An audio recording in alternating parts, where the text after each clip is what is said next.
丈夫的腿废了3年，我的腿就断了3年。他双腿残疾后，每日对我要求愈发过分。每次我去漱口，沈金墨那双深邃如枯井的眼睛里，总会闪过一抹偏执的戾气。顾青州，你嫌我脏？他坐在轮椅上，声音冷得丧冰。我漱口其实是因为他每次动情时，都会为我吃下价值100万1克的深海蓝血润喉丹，那玩意儿辛苦的要命，但能助人。我刚漱完口，满嘴都是那种昂贵补药的苦涩味，心里腹诽。大哥，你那药1克能换江城1套房，我是怕中毒。但我没敢说，因为沈金墨这人一旦自卑起来，那是真逆天。上次我给他买内裤，不小心看错了尺寸，买成了小号。他看着那条勒得慌的布料，陷入了长达3小时的沉默。当晚他没睡觉，他在网上疯狂发帖，老婆给我买小号内裤是在暗示我能力下降吗？在线的，挺急的，不差钱。网友 A， 楼主这题我会，这种情况建议直接重开，毕竟硬件受损是不可逆的。网友 B， 想多了吧，可能是嫌你穷，买大号废料的。沈金墨对于网友 A 的回复嗤之以鼻，只是冷笑一声。随后他点开网友 B 的头像，面无表情地打赏了500万元人民币，并附言：虽然你的逻辑很荒谬，但你成功引起了我对贫穷的警惕。我不允许我夫人的字典里有省钱这2个字。那500万的打赏像是一颗深水炸弹，把原本死寂深夜论坛瞬间引炸了。收到了500万的幸运儿，网友 B 立马爹，亲爹，我刚才胡说的，您这规模哪能缩水啊？这分明是夫人给您下的勒马令，意在提醒您，江山虽大，也要时刻紧绷防线，莫要被外面的野草迷了眼啊！沈金墨看着这行字，陷入了沉思。有道理。他修长的手指抚过下巴，自言自语道：勒马令，紧绷防线。他在乎我。打赏完后，沈金墨冷哼一声，当即拨通了特助的电话。10分钟内，我要看到那个搜索引擎的 CEO 跪在沈家门口，问问他为什么他的算法没能告诉我怎么让老婆满意。当晚 CEO 就跪在了沈家的大门口，江城的冷风吹得他像个筛子。我披着睡袍下楼时，正撞见沈金墨，居高临下的看着那个掌握着全球信息命脉的男人。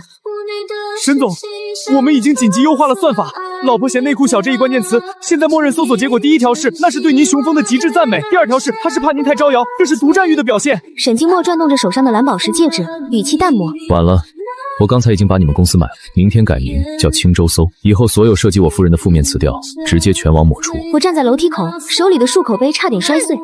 沈金墨，你疯了！就为了条内裤？我凑过去戳了戳沈金墨的胳膊。太夸张了吧？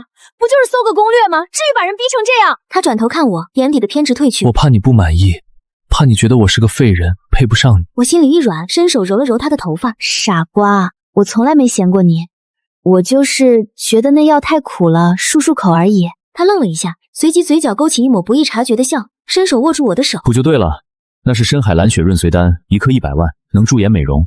我查了，女人都喜欢这个。我瞬间石化在原地，手里的牛奶杯差点掉在地上。1克100万，我每次漱口漱掉的都是1套房，合着我这3年每天都在浪费亿万家产。当天下午，沈金墨的私人助理就送来了一整箱深海蓝血润喉丹，包装的比奢侈品还精致，旁边还放着一张纸条，字迹遒劲有力，以后每天吃1颗。我让医生调了配方，不苦不辛。再漱口，我就把江城所有漱口水厂都买下来，全部停产。我看着那箱价值连城的药，又看了看坐在轮椅上假装若无其事刷手机的沈金墨，心里又气又笑。这男人霸道起来真的没谁了，连漱口都要管。不过心里却偷偷泛起一丝甜，原来这个在外人眼里冷漠孤僻的废人，满心满眼都是我。就在我对着那箱药发呆的时候，沈金墨的手机突然响了。他看了一眼来电显示，眉头瞬间皱了起来，语气也冷了几分。什么事？挂了电话后，他看向我。楚家的人要过来退婚。楚家？我愣了一下，才反应过来，楚家是沈金墨的前未婚妻林曼的家。3年前，沈金墨瘫痪的消息刚传出来，楚家就迫不及待地跳出来退婚，还到处散播谣言，说沈金墨是个废人，配不上林曼这个江城第1名媛，甚至嘲讽沈家落了势，以后再也翻不了身。那时候，沈金墨刚瘫痪，情绪低落，一直没理会他们。没想到这3年过去了，他们竟然还敢主动上门，而且还是来退婚的。明明3年前就已经闹得很难看了，现在再来这么一出，分明就是故意来羞辱沈金墨的。我瞬间就气炸了，伸手握住沈金墨的手。金墨，别理他们，他们就是来故意找事的。沈金墨却拍了拍我的手，嘴角勾起一抹冰冷的笑。没事，让他们来，正好我也该跟他们算算账。第2天，楚家一行人早早到了门口，我扶着沈静默把他推到客厅的主位上，刚坐好，楚父就带着林曼还有几个楚家的长辈大摇大摆地走了进来，脸上满是不屑和傲慢，仿佛我们沈家是什么阿猫阿狗，他们想来就来，想走就走。林曼穿着一身高定连衣裙，妆容精致，头发打理得一丝不苟，眼神轻蔑地扫过沈静默的双腿，嘴角勾起一抹嘲讽的笑。沈静默，好久不见，你还是这副半死不活的样子，坐在轮椅上连站都站不起来，真是可怜。沈静默没理他，指尖轻轻敲击着轮椅的扶手，语气冷淡的像冰。有事说事，没事滚，别在这里碍眼。楚父脸色一沉，猛地拍了一下桌子，声音洪亮，震得桌上的茶杯都在晃动。沈静默，你别给脸不要脸，我们今天来是正式跟你退婚的。你一个双腿瘫痪的废人，也配娶我们家曼曼，也配得上我们楚家。这婚我们退定了。林曼也跟着附和，语气里的嘲讽更甚。是啊，沈静默，我林曼就算嫁不出去，也不会嫁给一个废人。以前我是看你沈家有钱，才愿意跟你订婚，现在你成了废人，沈家也日渐衰落，你根本给不了我想要的生活，赶紧签字退婚，别耽误我嫁入真正的豪门。我看着他们嚣张的样子，气得浑身发抖，刚想开口反驳，沈静默却拉住了我。退婚可以，先把3年前我借给你们楚家的那3000个亿连本带利还我。楚父愣了半天才反应过来，哈哈大笑起来，仿佛听到了天大的笑话。沈静默，你是不是疯了？3000个亿，你以为你是谁？就算你沈家以前再有钱，也不可能拿出3000个亿借给我们。你这是在说梦话吗？还是说你瘫痪久了，脑子也不好使了？林曼也嗤笑一声，眼神里满是鄙夷。沈静默，你别装了，我看你就是不甘心，想故意刁难我们。你现在就是个废人，一无所有，还敢跟我们提3000个亿？我看你是穷疯了，想钱想疯了。我看着他们，心里暗暗觉得好笑。他们根本不知道自己面对的是什么样的存在，他们以为沈静默是个瘫痪的废人，是个一无所有的落魄少爷，却不知道这个天天在网上搜怎么哄老婆，老婆嫌我要苦怎么办的男人，是玩弄资本与股掌之间的真大佬，是能一句话决定楚家生死的存在。3000个亿对他来说不过是9牛1毛。沈静默没生气，只是抬了抬眼皮，看向楚父，语气平淡：我是不是疯了？你很快就知道了。另外提醒你一句，我沈静默从来不会说梦话，也不会跟废物刁难。说着，他突然转头看向我，语气带着几分委屈，还有一丝不易察觉的炫耀。对了，青州，上次你给我买的内裤太小了，勒得慌。刚才楚家的人这么嚣张，不如我把江城所有的内裤工厂都买下来，让他们按我的尺寸重新定义大号标准，顺便给楚家的人也定制一批，让他们也尝尝勒得喘不过气的滋味，也让他们知道什么叫不差钱。我差点笑出声，这男人都什么时候了，还想着内裤的事。不过看着楚家一行人脸色铁青的样子，我还是配合的点了点头，故意提高声音：好啊，听你的，反正你不差钱，买多少个工厂都无所谓，就是可怜了楚家的各位要穿勒得慌的内裤了。楚父气得浑身发抖，指着沈静默，半天说不出一句话。你简直是不可理喻，荒唐，太荒唐了！林曼的脸色也难看到了极点，他没想到沈静默竟然还敢当众羞辱他们，而且还是用这么离谱的方式。他咬着牙，眼神里满是愤怒和不甘。沈静默，你别太过分，你以为你买得起江城所有的内裤工厂吗？你就是在装腔作势。沈静默冷笑一声，拿出手机拨通了一个电话，语气平淡的没有一丝波澜。通知下去，立刻收购江城所有的内裤工厂，按我的尺寸生产，多余的全部送去楚家。另外把全球限量3张的极净黑金卡送过来，给我老婆。电话那头不知道说了些什么，沈静默只嗯了一声就挂了电话。林曼看着他，一脸不屑。沈静默，你就别演了，还极净黑金卡，全球就5张，你还有3张，你吹牛怎么也不打打草稿啊？说出来也不怕笑死人，哈哈哈！他话音刚落，沈静默的私人助理就快步走了进来，手里拿着一张黑色的卡片，卡片上镶嵌着钻石，低调又奢华，散发着淡淡的光泽，一看就不是普通的黑卡。黑卡递给沈静默，恭敬地说道：沈少，极净黑金卡给您带来了。沈静默接过黑卡，随手递给我，语气宠溺：青州，拿着，以后想买什么就买什么，不用跟我客气，就算是买整个江城我也给你买。我接过黑卡，入手冰凉，心里震撼不已。我虽然不知道极净黑卡有多稀有，但也知道能拥有这种黑卡的人绝对是顶级富豪，而沈静默竟然随手就把这种黑卡给了我。楚家一行人彻底看呆了，眼神里充满了震惊和难以置信，他们怎么也想不到沈静默竟然真的有极净黑卡，竟然真的能一句话就收购江城所有的内裤工厂。楚父的脸色惨白，身体也开始发抖，他看着沈静默，语气里的傲慢和不屑瞬间变成了恐惧和敬畏。你真的是沈氏集团的掌权人。沈金墨没回答他，只是淡淡瞥了他一眼，语气冷淡。现在该谈谈你们欠我的3000个亿了。楚父浑身一震，连忙摆了摆手，语气恭敬。沈少，对不起，我错了，我不该狂妄自大，不该看不起您。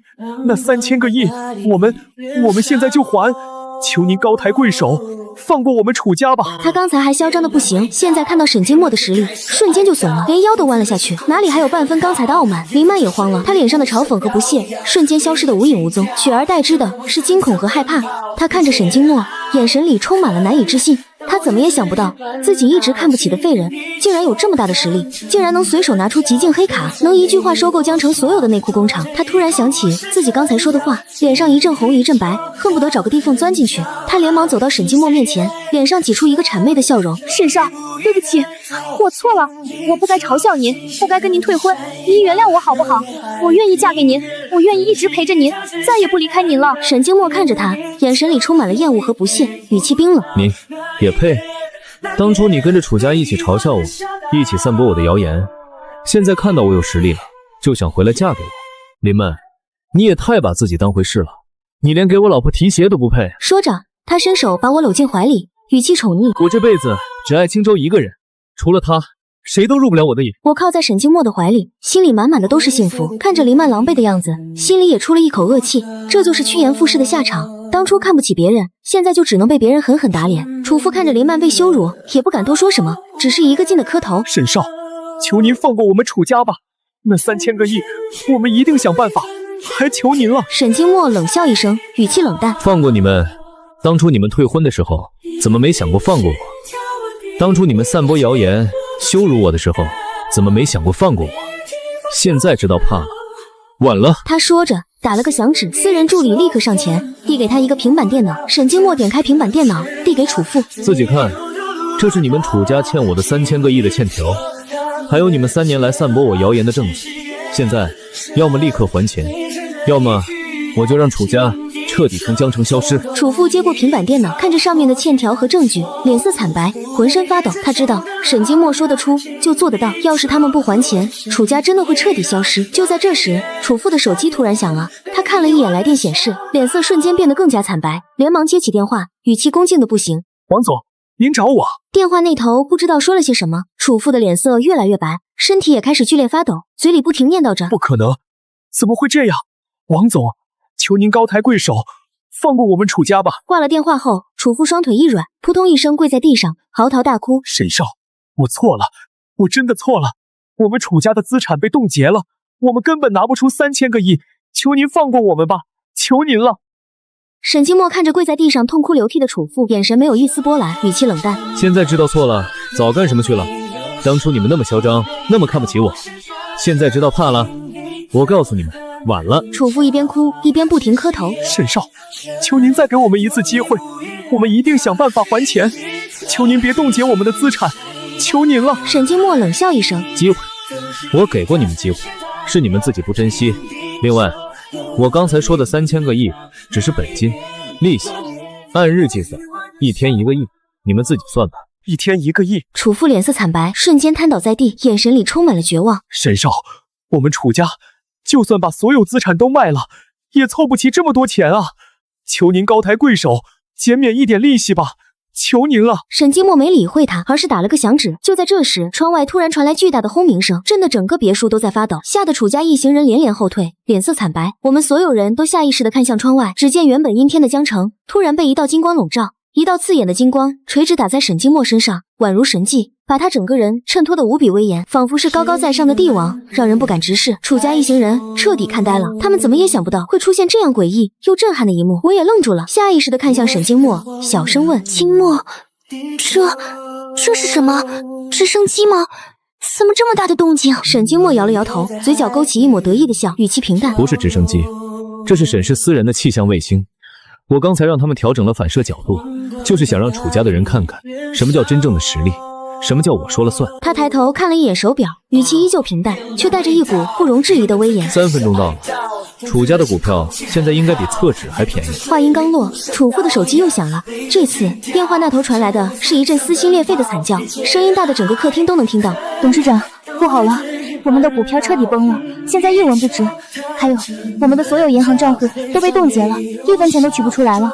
对方说嫌我们挡了他们少爷晒太阳。楚父挂了电话，彻底崩溃了。他趴在地上嚎啕大哭，眼泪鼻涕糊了一脸，哪里还有半分豪门董事长的样子？沈少，我真的错了，求您放过我们吧，我们楚家真的完了，求您了。林曼也吓得浑身发抖，双腿一软，瘫坐在地上，眼神里充满了恐惧和悔恨。他怎么也想不到，自己一直看不起的废人，竟然有这么逆天的财力和实力，竟然能拥有自己的私人气象卫星，竟然能一句话搞垮一个一流豪门。他想起自己刚才的所作所为，想起自己嘲笑沈静默的那些话，心里充满了悔恨。如果他当初没有退婚，没有嘲笑沈静默，现在站在沈静默身边的就是他，他也能拥有享不尽的荣华富贵，也能得到沈静默的宠爱。可现在他却成了一个被人羞辱的弃子。我站在沈静默身边，看着眼前的一幕，心里震撼不已。我一直以为沈静默只是个有点钱的落魄少爷，却没想到他竟然拥有自己的私人气象卫星，竟然能一句话搞垮一个一流豪门，这种财力简直是逻辑消失，让人不敢想象。就在这时，沈静默的手机又响了，他看了一眼来电显示，嘴角微微勾起，接通了电话，语气比刚才温和了一些，但依旧带着一股不容置疑的威严。喂，顾慈，顾慈，金圈太子顾慈，那个传说中手握金圈半壁江山，权势滔天，连顶级豪门都要礼让3分的男人，他怎么会给沈静默打电话？而且看沈静默的语气，似乎并不把他放在眼里。电话那头传来顾慈恭敬又急切的声音，声音大的整个客厅都能听到。师傅，您老人家玩体验生活玩够了吗？全球金融峰会马上就要开始了，没有您主持，那帮总统都快急出心脏病了，纷纷给我打电话，问您什么时候回去。还有，您交代的事我都办好了，全球金融登楚家的海外资产我已经全部清零了，股票也已经砸到谷底了。您看还有什么吩咐？师傅，我瞬间石化在原地，手里的极境黑卡也差点掉在地上。顾慈，那个在金圈说1不2，连豪门大佬都要礼让3分的金圈太子，竟然叫沈静默师傅，而且听他的语气无比恭敬，甚至带着一丝讨好。楚家一行人更是吓得魂飞魄散，一个个瘫坐在地上，眼神里充满了惊恐和难以置信。顾慈是谁？他们比谁都清楚，那是他们连仰望都不配的存在，而这样的存在竟然对沈静默如此恭敬，可想而知沈静默的身份到底有多恐怖。楚父趴在地上，连大气都不敢喘，心里充满了悔恨。他现在终于明白，自己得罪的不是一个瘫痪的废人，而是一个能决定全球经济走向，能让金圈太子俯首称臣的超级大佬。他们楚家在沈静默面前连蝼蚁都不如。沈静默语气平淡，没有一丝波澜。急什么？我还没玩够呢。全球金融峰会还没玩够，你先替我主持，等我玩够了，全球金融峰会自然会回去。你先替我主持。另外，楚家的事不用赶尽杀绝，留他们一条命，让他们尝尝一无所有、颠沛流离的滋味就好。好嘞，师傅，我知道了。顾慈恭敬地应道，语气里没有一丝不满。对了，师傅，我已经到您别墅门口了，您看我要不要进去？沈静默淡淡道：“进来吧。”好嘞。挂了电话没一会儿，佣人就通报顾慈来了。只见顾慈穿着一身黑色西装，身姿挺拔，气质金贵，身后跟着一群保镖，气场强大。走进来的时候，整个客厅的气压都低了几分。但当他走进客厅，看到沈静默的那一刻，所有的气场瞬间消失得无影无踪。他快步走到沈静默面前，扑通一声，双膝跪地，膝盖撞击大理石地面的声音清脆悦耳，在安静的客厅里格外响亮，吓得楚家一行人浑身一哆嗦。师傅，弟子顾慈参见师傅。顾慈的语气恭敬到了极点，头都不敢抬，身体也微微发抖，哪里还有半分金圈太子的嚣张气焰。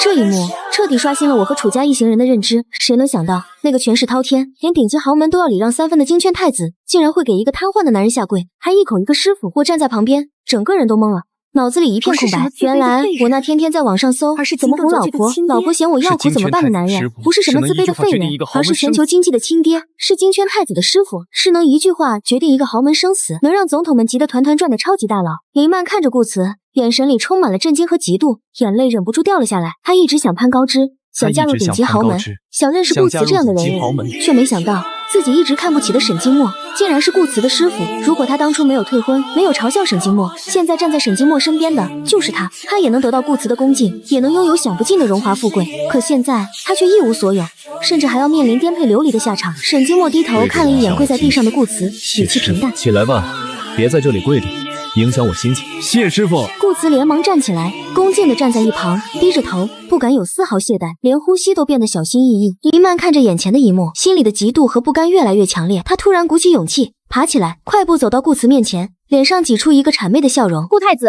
您好，我是林曼，我们以前见过的，您还记得我吗？我一直很崇拜您您能不能帮我说说情，让沈少放过我们楚家？我愿意做您的奴婢，一辈子伺候您，求您了。顾慈瞥了他一眼，眼神里充满了不屑和厌恶，语气冰冷。你是谁？我不认识你。还有，我师父的决定不是我能改变的，你最好别在这里烦我，否则我不介意让你和楚家一起去公海喂鱼，省得在这里碍眼。林曼的笑容瞬间僵在脸上，脸上一阵红一阵白，尴尬的无地自容，眼泪掉得更凶了。他没想到顾慈竟然这么不给他面子，竟然当众羞辱他，而且还是在沈金墨面前。沈金墨看着他狼狈的样子，嘴角勾起一抹嘲讽的笑，然后他做了一个让所有人都震惊不已的动作，他缓缓地站了起来。是的，他站起来了，他双腿笔直，身姿挺拔，身高将近1.9米，比顾慈还要高出半个头，周身散发着强大的气场，宛如高高在上的帝王，和刚才坐在轮椅上的那个自卑废人判若两人，让人不敢直视。我彻底看呆了，嘴巴张得能塞进一个鸡蛋，眼神里充满了难以置信。他的腿根本没废，那他这3年为什么要装瘫痪？为什么要骗我？楚家一行人更是吓得魂飞魄散，连连后退，眼神惊恐地看着沈金墨，嘴里不停念叨着：鬼啊！你的腿怎么好了？你到底是谁？顾慈却一点都不惊讶，似乎早就知道这件事，依旧恭敬地站在一旁，低着头，不敢有丝毫懈怠。沈金墨活动了一下双腿，嘴角勾起一抹得意的笑，然后走到我面前，伸出手，温柔地擦了擦我嘴角的水渍，语气宠溺的能滴出水来。让你受惊了，青州。我回过神来，看着他笔直的双腿，又气又笑，伸手捶了他一下。沈金墨，你竟然骗我！你的腿根本没废，你竟然装了3年的瘫痪，你知不知道？我这3年一直小心翼翼地照顾你，生怕惹你生气，生怕你难过，我还偷偷在心里吐槽你玻璃心。你太过分了！他挠了挠头，脸上露出一丝委屈，伸手把我搂进怀里，语气宠溺。对不起，青州，我不是故意骗你的，我只是有我的苦衷。等事情结束了，我再慢慢告诉你，你别生气，好不好？说着，他转头看向林曼，眼神瞬间变得冰冷，没有一丝温度。他拿起我刚才放在旁边的买小了的那条内裤，走到林曼面前，当着所有人的面把内裤扔在林曼脸上，语气冰冷刺骨。看清楚，这是我老婆亲自挑的战袍，虽然紧了，对我的深度肯定，但那是她对我的深度林曼去公海喂鱼吧。至于你们楚家，还有你，林曼，去公海喂鱼吧。我想鱼应该不会嫌你们肉酸。林曼被内裤砸中脸，又羞又怒，脸色惨白，浑身发抖，却不敢有丝毫反抗。他看着沈金墨冰冷的眼神，心里充满了恐惧。他知道沈金墨说得出就做得到，要是再敢多说一句话，他真的会被扔去公海喂鱼。楚父更是吓得瘫倒在地，嚎啕大哭。沈少，求您放过我们吧，我们再也不敢了，求您了。沈金墨没理会他们，转头看向顾慈，语气平淡，把他们拖下去，扔去公海，留他们一条命，让他们尝尝一无所有、颠沛流离的滋味。是，师父。顾慈恭敬地应道，然后朝身后的保镖使了个眼色，保镖们立刻上前，把楚家一行人拖了出去。楚父和林曼的惨叫声越来越远，最终消失在别墅门口。客厅里终于恢复了安静，只剩下我、沈金墨和顾慈3个人。我看着沈金墨，眼神里充满了疑惑和生气。沈金墨，你给我说实话，你的腿到底为什么没废？你为什么要装瘫痪装了3年？还有，你到底是谁？你为什么会有这么大的实力？顾慈为什么会叫你师傅？沈金墨看着我，眼神温柔，他伸出手把我搂进怀里，语气宠溺。青州，对不起，让你受委屈了。我不是故意骗你，我装瘫痪都是为了你。至于我的身份，还有顾慈为什么叫我师傅，都是为了我会慢慢告诉你。我的身份，你别生气，还有好不好？顾慈站在一旁，识趣地说道：“师傅，师母，你们慢慢聊，我先回去处理事情。楚家的后续事宜我会安排好。另外，全球金融峰会的事情我也会替您主持好。有什么吩咐，您随时给我打电话。”沈金墨淡淡嗯了一声，顾慈便恭敬地退了出去，还贴心地关上了客厅的门。客厅里只剩下我们2个人。沈金墨抱着我，轻轻抚摸着我的头发，语气温柔：“青州，我知道你有很多疑问，我现在就告诉你一切，不会再瞒着你了。”我靠在他怀里，心里的气渐渐消了，取而代之的是满满的好奇。我想知道，这个天天在网上搜怎么哄老婆的男人，到底藏着多少秘密，到底是一个什么样的人？沈金墨抱着我，坐在沙发上，缓缓开口，讲述着他的秘密，语气温柔，带着一丝愧疚。青州，我其实是沈氏集团的真正掌权人，也是全球最大的投资公司的创始人，还是全球金融联盟的主席。顾慈是我收的弟子，他从小就跟着我，他能有今天的成就，全都是我一手提拔。顾慈是我收的弟子， 3年前，我之所以装瘫痪，不是因为别的，就是因为你随口说了一句，你要是没那么高，我就能一直摸到你的头了。我愣了一下，下意识的抬头看向他，眼神里充满了难以置信。就因为这句话，你就装了3年的瘫痪？他点了点头，脸上露出一丝温柔的笑，伸手揉了揉我的头发。对，就因为这句话，我记得那天我们一起在公园散步，夕阳西下，你仰着头摸了摸我的头发，一脸羡慕地说，要是我没那么高，你就能一直摸到我的头了，就能一直靠在我怀里，不用仰着头那么累。还说那样的话，我就能一直陪着你，不会离你那么远。我听了之后，心里特别感动，也特别心疼。我那时候每天都要处理很多工作，经常不在你身边，我怕你孤单，怕你觉得我不在乎你，我想只要能让你开心，让你能一直摸到我的头，让你能轻松地靠在我怀里，让你觉得我一直陪着你，我做什么都愿意。所以我就决定装瘫痪，坐在轮椅上，这样让你觉得你就能轻松地摸到我的头，就能一直靠在我怀里，不用再仰着头，我也能名正言顺地一直陪着你，不用再因为工作而忽略你。我看着他，眼泪瞬间就流了下来，心里又感动又心疼。原来他装了3年的瘫痪，不是因为自卑，不是因为落魄，而是因为我随口说的一句话。原来他所有的偏执和小题大做都是因为爱我。原来这个玩弄资本于股掌之间，权势滔天，让总统们都急得团团转的超级大佬，在我面前只是一个愿意为我付出一切，愿意放下所有身段，只为让我开心的普通人。沈静默，你真是个傻瓜。我靠在他怀里，哭着说道：“我那句话只是随口说说而已。”你怎么能当真呢？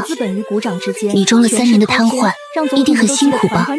每天坐在轮椅上，不能自由活动，还要假装自卑，还要忍受别人的嘲笑。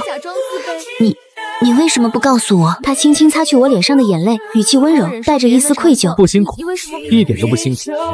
只要能看到你开心，能陪在你身边，再辛苦我都愿意。而且这3年我也很开心，因为我能每天都看到你。能每天都让你靠在我怀里，而且能每天都听到你跟我说话，能每天都照顾你，能感受到你对我的关心和在乎。我之所以不告诉你，是因为我怕你知道真相后会生气，会觉得我骗你，会离开我。我太害怕失去你，青州。我从小就没有感受过这么幸福的事情。自从遇到你，我才知道，原来被人关心、被人在乎，是一件这么幸福的事情。你就会离开我。我不敢冒险。我怕一旦告诉你真相，你就会离开我，所以我才一直瞒着你。我太害怕失去你。那你也不能骗我啊！我哭着说道。这3年，我一直以为你自卑，一直以为你敏感，我一直小心翼翼地照顾你，生怕惹你生气，生怕你难过。我还偷偷在心里吐槽你玻璃心，吐槽你小题大做。我真的太对不起你了。傻瓜，不怪你。他抱着我，语气宠溺。是我不好。我再也不是我瞒着你陪着你，是我让你受你每天都开开心心。以后我再也不装了，再也不瞒着你。我这辈子只爱你，我会一直陪着你，让你每天都开开心心的，再也不让你受一点委屈，再也不让你担心我，好不好？我摇了摇头，抱着他的脖子，哭着说道：“好，都听你的，以后再也不许装瘫痪了，再也不许瞒着我了。”沈静默，我爱你，不管你是谁，不管你有没有钱，不管你腿好不好，我都爱你。我也爱你，青州。他低头吻了吻我的额头，语气温柔而坚定。我这辈子只爱你一个人，生生世世，永不分离。吻毕，他额头抵着我的额头，眼神温柔，紧紧地抱着我，仿佛要把我揉进他的骨血里。我靠在他怀里，心里充满了幸福。原来我一直被这个男人深深地爱着，原来我是世界上最幸福的女人。